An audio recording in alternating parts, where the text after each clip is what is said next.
Serving shot पाहूनच भूक लागली ना, तर चला मग आज quick and tasty jeera rice बनवूयात. तर अगदी झटपट बनणारी पण तितकीच जास्त फ्लेवरफुल आणि टेस्टी ही रेसिपी आहे. तर तुम्हालाही जाणून घ्यायची असेल ही रेसिपी तर हा व्हिडिओ शेवटपर्यंत पाहत राहा.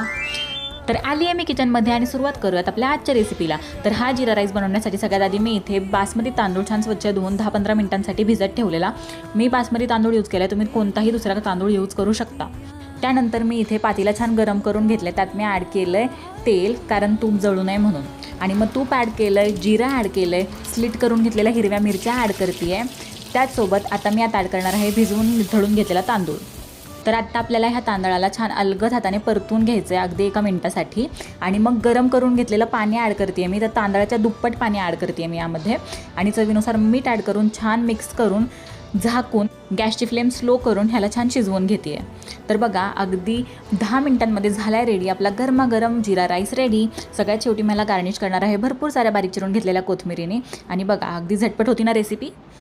तर आज डिनरमध्ये होता गरमागरम जिरा राईस आणि दाल तडका. तर दाल तडक्याची रेसिपी ऑलरेडी आपल्या चॅनलवरती अपलोडेड आहे, लगेच जाऊन चेकआउट करा, मी खाली पिन करेनच. आणि फारच टेस्टी झालता हा जिरा राईस आणि दाल तडका. मीही एन्जॉय करते. भेटू पुन्हा नेक्स्ट ब्लॉगमध्ये. बाय.